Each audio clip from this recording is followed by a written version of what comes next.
There you are. Can you hear me? Yeah, man. What's going on? What's up, dude? Not much. Hey, little turbulence. We straight, man. Yeah, these new computers. I didn't know what was going on. I had my wife come up here try to help me out, but hey, man, shout out to Carly. Yeah, shout out to the real Coach Honeycutt. That's no, right. Just kidding. That's Just right. kidding. All right, Coach. Down the bottom tab, you're gonna click present, and then share screen, and then it'll wherever you have your presentation, you just click share on that.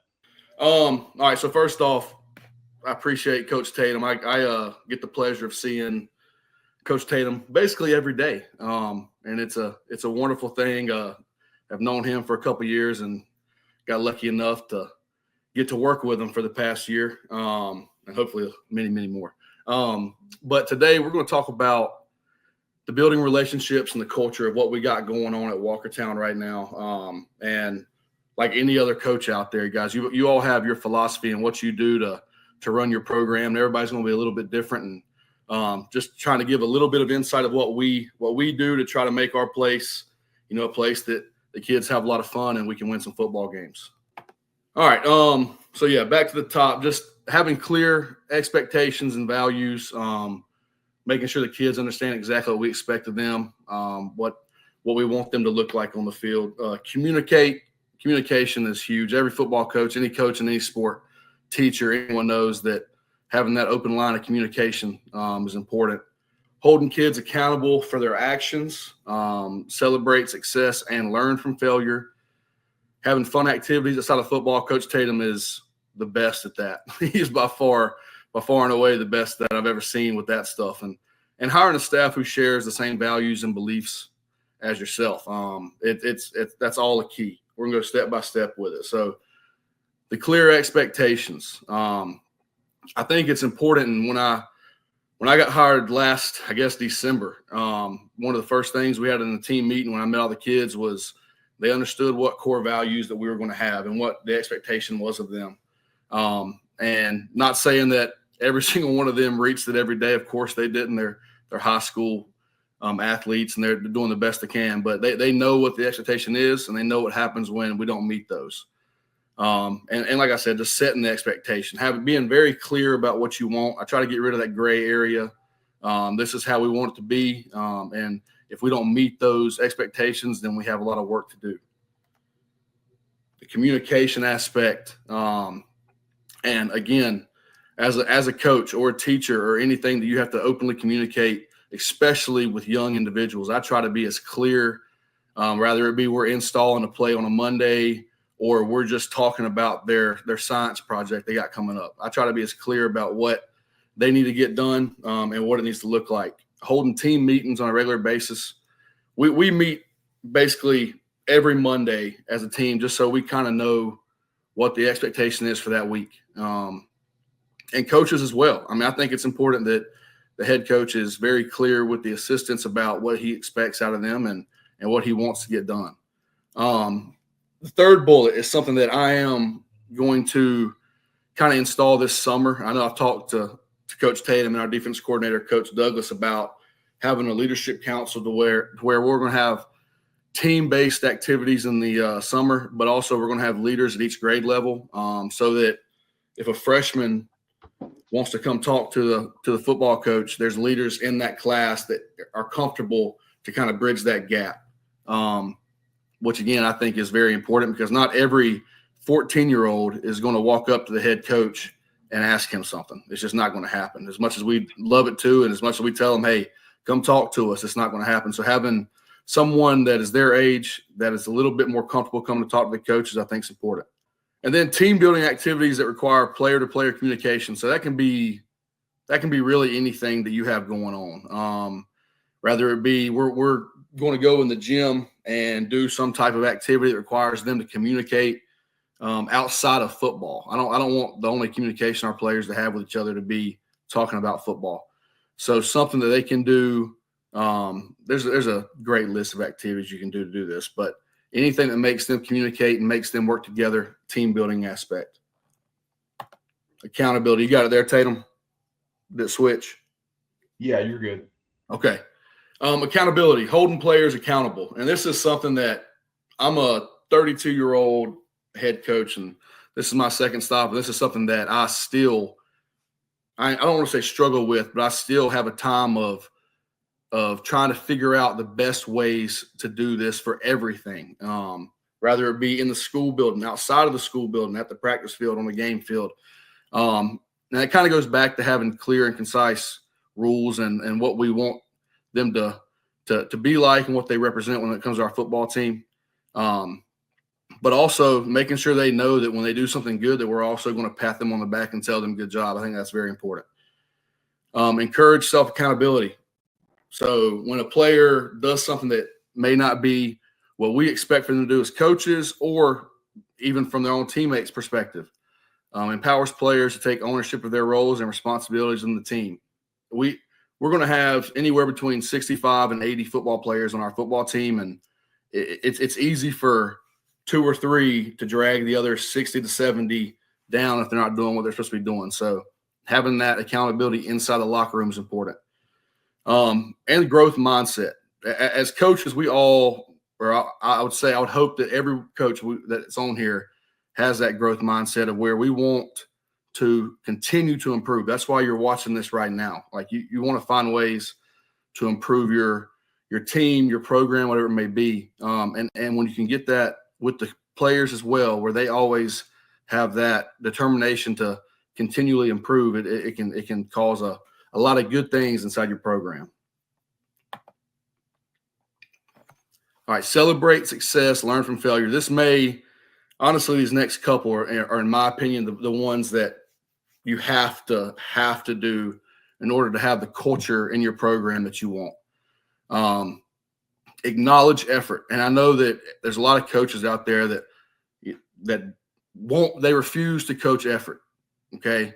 But I also, when a kid is given his full effort, it needs to be acknowledged. It has to be, because if not, what's the meaning? What's the purpose for them giving that full effort when it's 95 degrees on a Tuesday in camp where there's not a team that you're playing on Friday, right?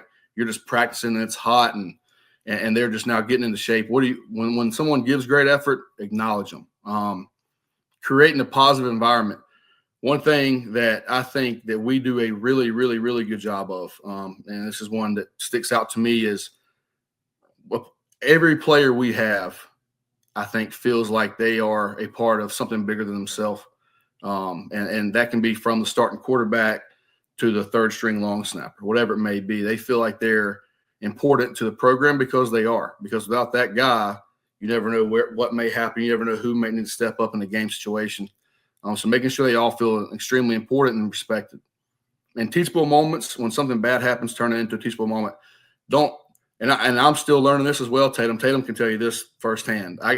Trying to get out of the getting on to kids and screaming at kids over every little thing. That's something that I hope as I continue to mature and get older as a coach, that I really focus on the teachable moments. Like, okay, this didn't do what we want it to do, but how can we learn from it? How can we get better off of it?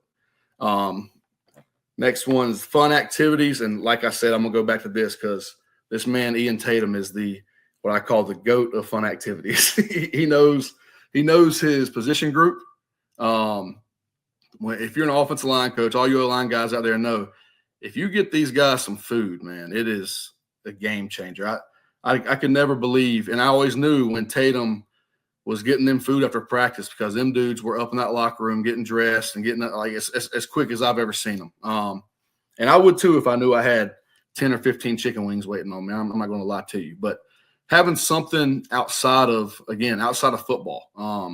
One thing that we did at my last school at South Davidson, we tried to have some type of fun, like movie night, where we slept over at the school and we watched a movie, or just something to kind of take their mind off of, okay, here we are. I see Coach Honeycutt again. That means we're about to go outside and get after for 2.5 hours instead of just being excited to be there. And competition-based activities, something that we're going to really dive into this summer. We're going to end a lot of our summer days with some type of activity like this, because, again, why are they there? You can't make the summer stuff mandatory, okay? Not North Carolina, you can at least. But give them reasons besides winning on Fridays, because every coach can say that, right? Give them extra reasons to be there at the end and enjoy themselves. So where they, hey, you never know. This has happened to me in the past. We've had guys have a friend who didn't play anything, and all of a sudden that friend comes out because he hears we're doing fun stuff, and that friend so happens to be 6'2" and 205 pounds and can run, and he helps us. So having activities that they really enjoy is important. And my last slide here, and this is, we're going to dive into this a little bit more, because I was extremely lucky as a high school player to play under Mark Holcomb, who is, in my opinion, one of, if not the best high school football coach that I've ever been around. And he really instilled in me early, when I kind of taught him about wanting to be a football coach. He said, if you ever become a head football coach, the most important thing you do is you hire good staff. That's if you don't do that, it don't matter what you have going on. You're going to be overly stressed. It's going to take too much out of you. And then on Friday, you've already went through the whole week of exhaustion, and now you're not your best on that Friday night. So assistants, direct reflection of a head coach. And if any of my assistants besides Tatum are watching this, they're going to laugh when I say this in a second, because they always hear me say players are direct reflection of the position coach. And I say it kind of jokingly to them, but at the same time, it's true. If I'm coaching quarterbacks and the quarterback's out there acting some type of way on the field, that's reflecting me. I'm allowing him to do that, so that falls back on me. Find coaches who care about developing players into successful adults more than they care about winning. We all want to win. That's the name of the game, is winning football games. But in my opinion, if that's the only reason you're doing it, then we need to have a deeper conversation, because you get the privilege of molding these young minds and getting them to where they need to become adults, because at some point football is going to stop. It does for everybody. And what kind of human are they going to be after that? And my last question on here is what's your why? When we're hiring a staff, I know, like, for instance, Coach Tatum, he was already on staff at Walkertown when I got the job, and I knew immediately, and we'll talk about it here in a second, but I knew immediately that I had to keep him. Whatever it took, whatever I had, because I knew his why. His why is exactly what that third bullet point is. He wants to change lives. He wants to mold young men into being great husbands and fathers and so on. And that's a crucial step in all this. So finding out, hiring a staff, to me, is the first thing and possibly the most important thing you do as a head football coach, because you got to have guys that not only take weight off your shoulders, but also are the kind of people you want to be around, because anyone that coaches knows you're with those guys, especially in season, more than you are with your own family. So you better enjoy them. You better have fun with them. And you better have common coaching philosophies when it comes to how you treat kids, because if not, it can turn into a whole other thing. So, but that's all I got. Tatum, you want me to go and stop sharing this? Yeah, you can. Okay. Yeah, like the last piece, you better enjoy them. Obviously we were together last night at Wake Forest, and 5 of us were there from the same staff, and you have a young guy on staff. Shout out to Coach Fallin. He's 20 years old, about to turn 21, and we pick at him, and it's just it's the hierarchy, but he's a great time to be around, because he don't know what he don't know, and you can kind of Exactly. you can kind of move him along, but then just Coach Douglas or Coach Osborne, everybody is a character. Everybody is fun to be around. But I feel like what we've done at Walkertown, and you hiring staff, is we got guys that are, one, good people, two, good to be around, and want to be around, help kids move forward in life. So 100%. I think that's, and it's funny because, like, last night when I'm sitting there, I'm looking around, and as a 22, 23-year-old football coach, you always think, like, I want to be a head football coach one day. And it sounds good. Like, it's one of the things that sounds really, really good. It's like, man, I want to be the one that, that gets the credit or whatever it may be. But at the end of the day, I'm telling you right now, it's all about the people you're around. It doesn't matter if you're, again, it don't matter where you are on the coaching hierarchy or whatever you want to call it.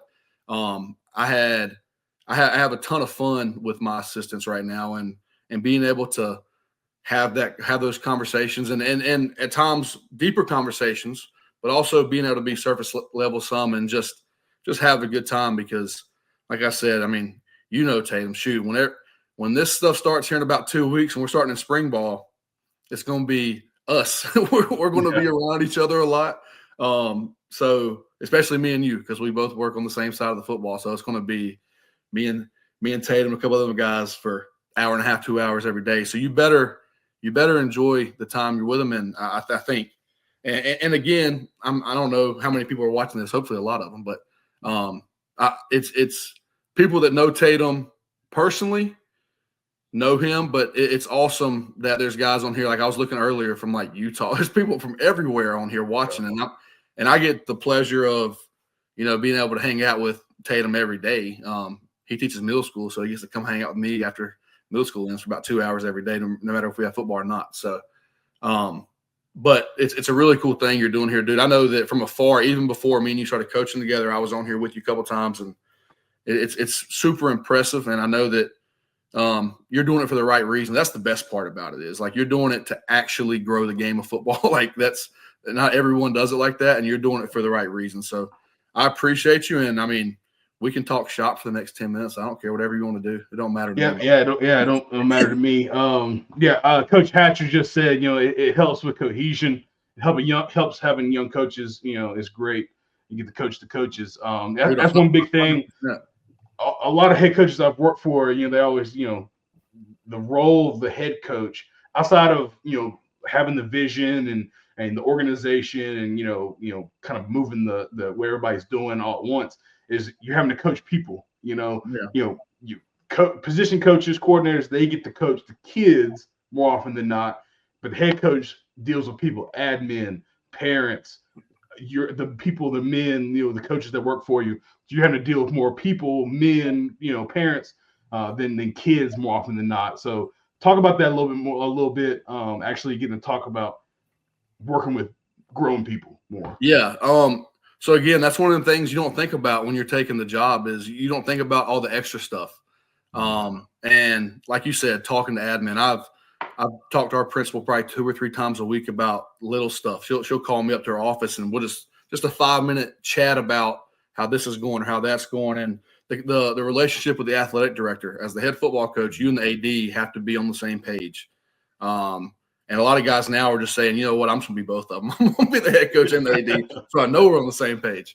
But yeah, you're exactly right. You deal with a lot more adults when you are a head football coach than I ever did before. When I was a coordinator or a position coach beforehand, and all I worried about was I got these 12 receivers or I got these 10 O linemen or whatever it may be. And you can really focus on that group when you do it, which is why I say having the assistants is key, because you have to trust them.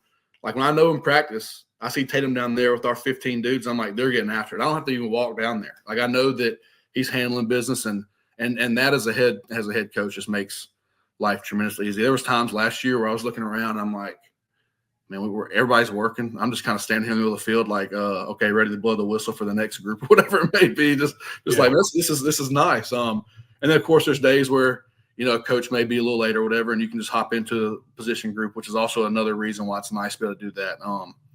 But yeah, having the difference in age, like my dad's 60 whatever years old. I ain't gonna put him on blast on here for everybody, but he's my dad, so he's an older guy. And then, like you said, fall ends 20, so we got a wide range of, and they all get along. Like we can all be in the coach's office having a good time, and a lot of different personalities, but it's funny as well. Like it really does make the time go by fast when we're there. And as soon as football is over, I always tell people there's like that 2-week lull where you're like, okay, I can breathe for a little bit.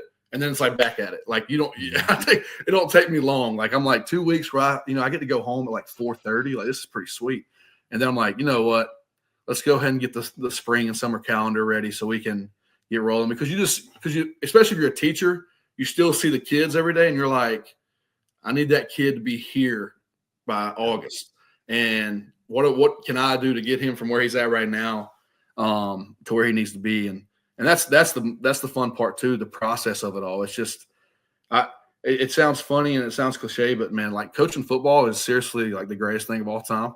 And I really love doing it. And it's something that I try not to take for granted, because I know there's people that would love to be in our shoes right now doing what we're doing. And when I see guys, like when I go out to eat and I'm off work and I get to talk about football, and that's what I do for a living, is talk about football. that's awesome. Yeah. That's like the best thing ever. And again, being in the school building, that's one thing that I meant to put on here, but that's one thing that we're going to strive to improve at Walkertown, is to get guys in the building, because that's a whole different. That's how you build the culture from 8 a.m. until football's over. So all that stuff. But yeah, man, I can't wait. I know there's all these football coaches on here just psyched up for the spring and the summer, but we're ready to roll, man. Coach Payne, obviously. So great job, Coach Honeycutt. Appreciate you, Payne. Yeah. And then last thing before I let you go, Coach. Coach Nugent, he's in Connecticut, I believe. He's one of the speakers today. What's tougher, a young coach who wants to get into coaching, has no experience, or older guys stuck on their ways? I would say, okay, hiring wise, I would rather hire a young dude who I can mold, like, just to be honest. Now, I'd love to have an experienced guy who knows a ton of stuff. But as you know, as a head football coach, you're trying to find guys that fit in to your system a little bit and fit into what you want to get done. And if someone's willing to just not change at all, that makes it to where it can be a lot tougher. Really, an older guy that is stuck in their ways needs to be the head coach. If I'm being honest, and let young dudes mold around them a little bit. And I'll be honest with you, I've coached with a lot of young guys and a lot of older dudes that you can't really go wrong, because if you're a good football coach, you're a good football coach. And if you're good to the kids and you're good to be around, we can make stuff work. But there's got to be a willingness to adapt a little bit, I think, at least in a way of football-wise. Like, if you're a good dude and you go work for a head coach who may not have the same values as you, keep being a good dude. Like, you know what I'm saying? Like, don't change that. But from a football philosophy standpoint, there's so much changing. Like, I was looking this morning on what you got coming up, and I seen like 10 people talking about RPOs, and that RPOs 15 years ago wasn't even a thing, right? So like when I was playing in college, like that wasn't, we ran play action. We didn't run RPO stuff. So it just shows how much it has evolved. But if you can get a young dude that's willing to do whatever the heck you tell him to, and willing to, do some laundry and paint some fields, because that's part of it as well. You got to find those guys that are willing to help you with that stuff. But that's a great question. I mean, it's tough being a young dude trying to get in. And I tell people all the time, the toughest thing is getting a head coaching job when it says needs prior experience. You're like, but how do I get that prior experience without someone taking a chance on me? And I dealt with that for a couple of years too. So it's not easy being young with no experience, but if you can get in the right staff and work your way up, it can be real beneficial. No doubt. Well, Coach, I appreciate you doing that, coming on and talking. Yes, sir. We do this every day, like you said. So, and I'll see you on Monday. All right, brother. like always. But I appreciate you, Coach. Yes, sir. Yeah, Thank you, buddy.